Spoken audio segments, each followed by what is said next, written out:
Initié par le projet Cohésion sociale COSO des zones frontalières du Golfe de Guinée, ce projet vise à renforcer la cohésion sociale, le vivre ensemble, la solidarité des communautés rurales.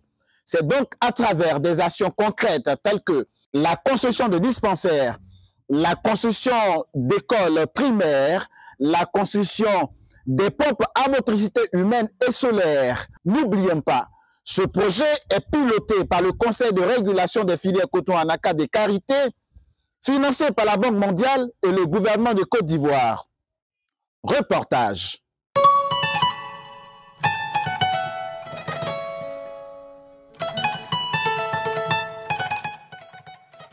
Le projet de cohésion sociale des régions nord du golfe de Guinée, COSO, poursuit son action dans les zones rurales. Au total, 1688 infrastructures de base sont prévues, dont 569 déjà livrées et 547 en cours de réalisation. Ces investissements concernent 280 établissements éducatifs, 442 infrastructures de santé, 354 ouvrages hydrauliques, 108 marchés ruraux et 25 périmètres maraîchers. Il vise à améliorer les conditions de vie des populations vivant dans les localités, souvent enclavées.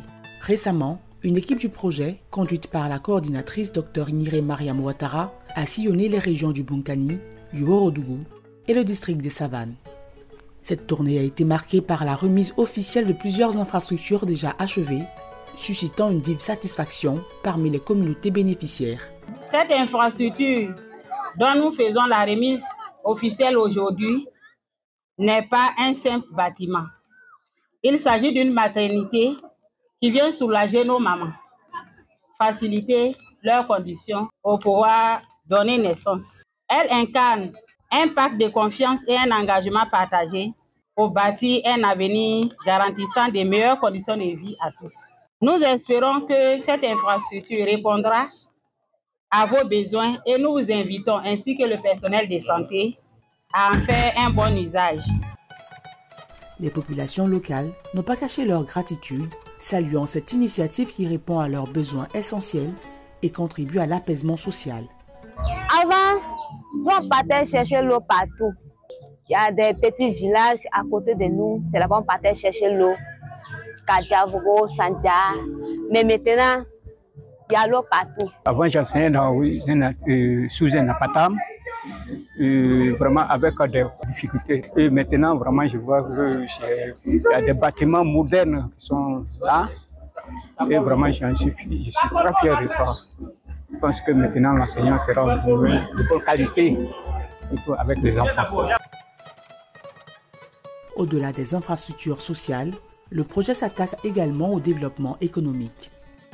116 activités génératrices de revenus ont déjà été réalisées. Ces actions bénéficient directement aux groupements communautaires avec un accent particulier sur les femmes et les jeunes. À ce jour, 530 000 personnes, dont la moitié sont des femmes, ont déjà vu leur quotidien transformé par le COSO. Pour rappel, le projet COSO est une initiative du gouvernement ivoirien soutenue par la Banque mondiale.